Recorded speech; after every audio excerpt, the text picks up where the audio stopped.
ఒక సక్సెస్ ఉన్నప్పుడు ఎవడైనా డేరింగ్ స్టెప్ తీసుకుంటారు బ్రో. సో ఒక ఫెయిల్యూర్ స్టేజ్ లో ఉన్నాను. ఓకే. సో అప్పుడు నేను ఒక డేరింగ్ స్టెప్ తీసుకున్నాను అనేది చాలా అప్రిషియేట్ చేయాలన్నమాట. ఇది ఇప్పుడు జగన్ అన్నాడు, జగన్ వాళ్ళ నాన్న సీఎం ఉన్నాడు.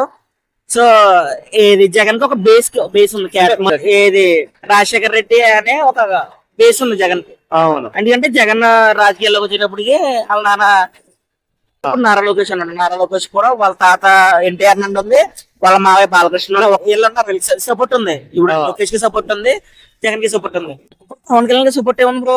వాళ్ళ అన్నయ్య 2019 లో పార్టీ పెట్టాడు. సో పార్టీ పెట్టి ఏమైనా పెద్ద వండర్స్ చేశారంటే వండర్స్ ఏం చేయలేదు. ఒక బిగ్గెస్ట్ ఫెయిల్యూర్. వాళ్ళ అన్నయ్య పొలిటికల్ ఫెయిల్యూర్ అయిపోయాడు. ఫెయిల్యూర్ అయిపోయి అది మర్చిపోకముందే నెక్స్ట్ ఎలక్షన్ టైంలో మనకి జనసేన పార్టీని బిల్డ్ చేశాడు. సో ఎవరు పోయినా ఇప్పుడు కాదు, ఇప్పుడు కూడా political game changer Pawan Kalyan. అప్పుడు ఎన్ని సీట్స్ బ్రో? ఎంత vote seat difference bro? 1.8% difference. అప్పుడు ఎలక్షన్ లో జగన్ కి చంద్రబాబు డిఫరెన్స్ ఎంత? 1.8%.